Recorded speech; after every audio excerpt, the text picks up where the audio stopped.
El presidente de Venezuela, Nicolás Maduro, exige una disculpa pública al gobierno peruano por el ataque a la sede diplomática venezolana en Lima.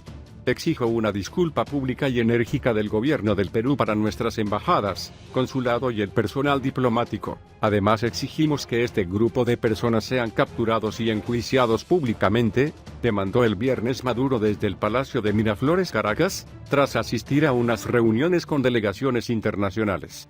Maduro criticó igualmente al gobierno peruano por no proteger la sede diplomática de su país e informó de que Venezuela enviará una queja formal a las Naciones Unidas ONU. Estamos haciendo un recurso frente a la ONU y la Secretaría General para que se garantice una solución. Nunca se ha visto que se asalte la embajada de un país, agregó.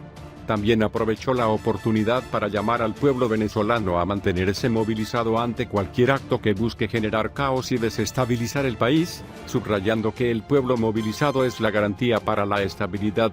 Según medios locales, en la tarde del jueves, un grupo de personas atacó la embajada de Venezuela e intentó ingresar en la sede, pero los agentes de seguridad detuvieron a los agresores. El incidente se produjo el mismo día en que el Ministerio de Exteriores de Perú llamó a consultas a su encargada de negocios en Venezuela, ya que, tras la investidura del presidente Maduro, el gobierno peruano, presidido por Martín Vizcarra, evalúa la posible ruptura de lazos diplomáticos con el país caribeño.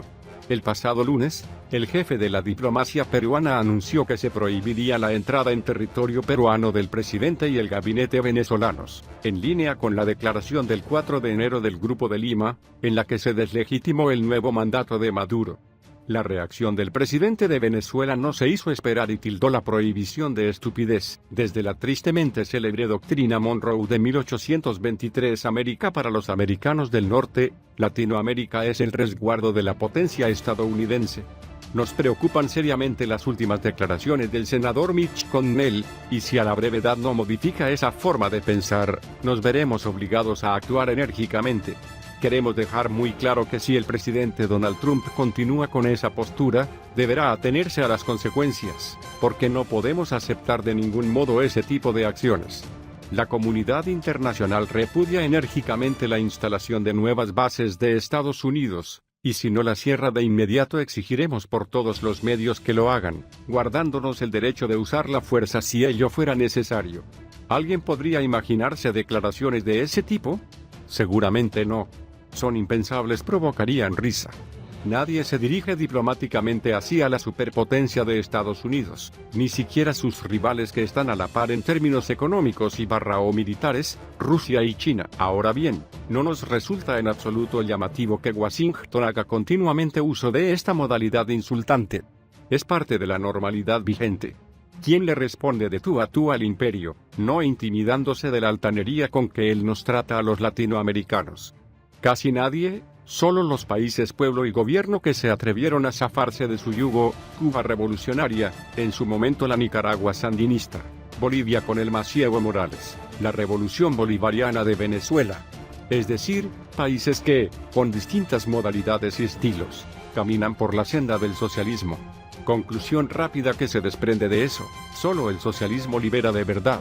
Ahora, con el más absoluto descaro y desparpajo, Washington desconoce y llama a repudiar al gobierno democráticamente electo de Nicolás Maduro en Venezuela.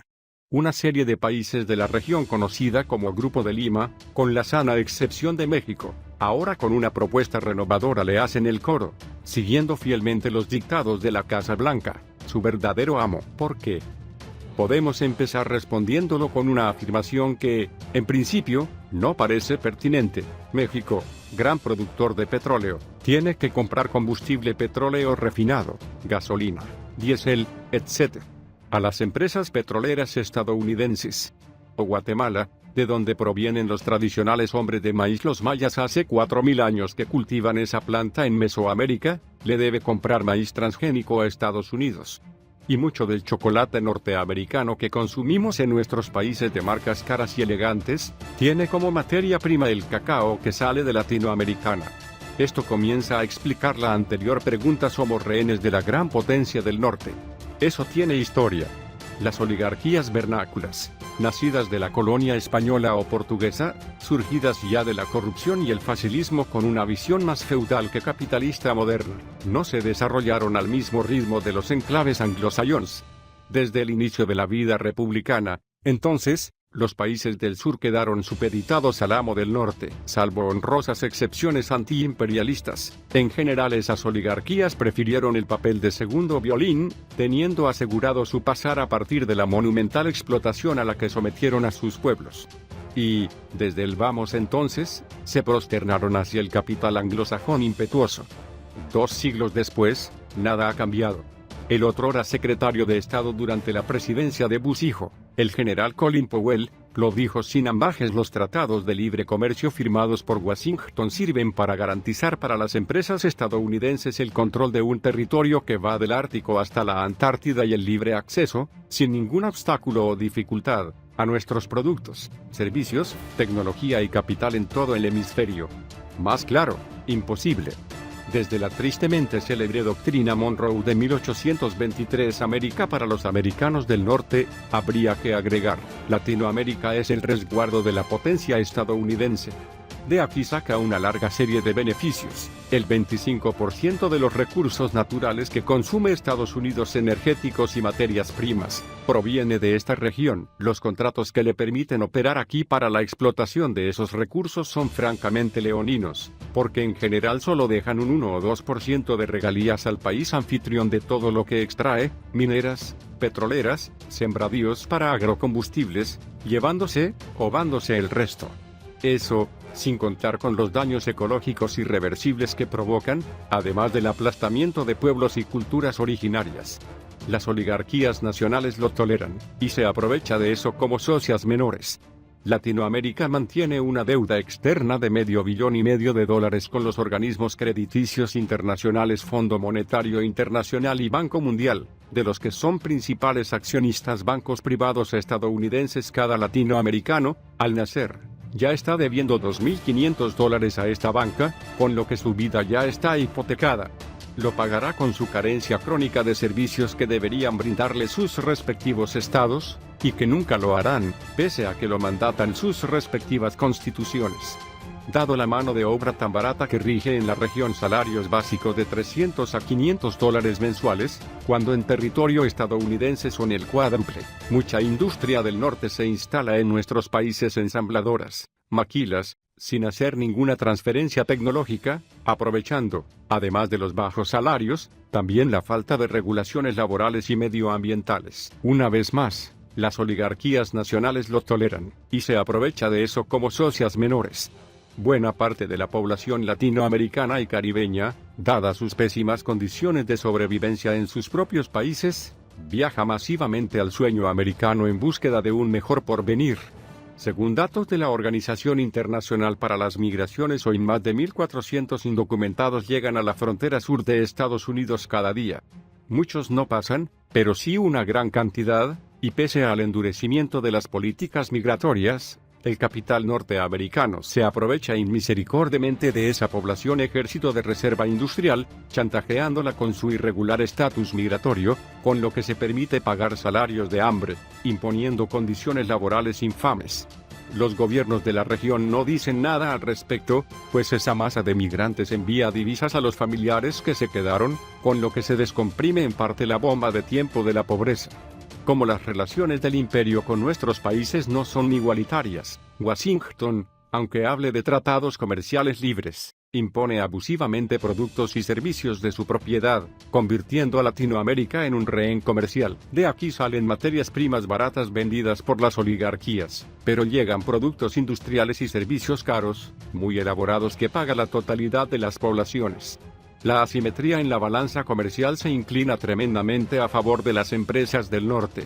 Por todos esos motivos, el subcontinente latinoamericano sigue siendo el patio trasero de la geoestrategia de la Casa Blanca.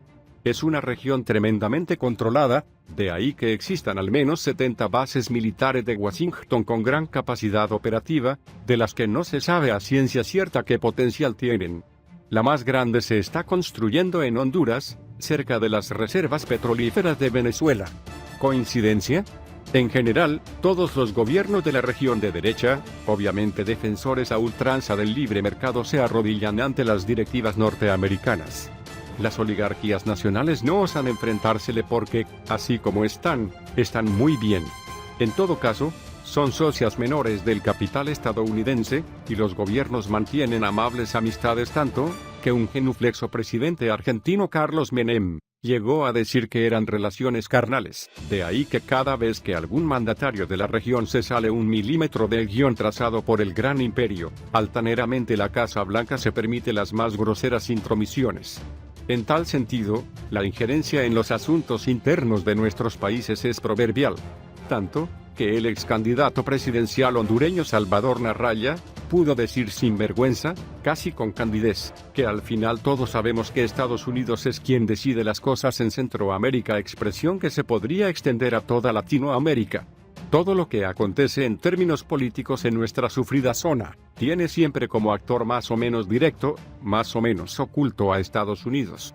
Los golpes de Estado que barrieron nuestros países en prácticamente todo el siglo pasado, las fuerzas armadas de cada país preparadas en estrategias contra insurgentes y anticomunistas desde la Escuela de las Américas, las actuales frágiles democracias, las decisiones que toma la Organización de Estados Americanos o el Ministerio de Colonias, según expresión del cubano Raúl Roa García, o el actual Grupo de Lima, no son sino movidas de la política de Washington. Su injerencia, su abierta y grosera intromisión en nuestros asuntos, ya se acepta como normal.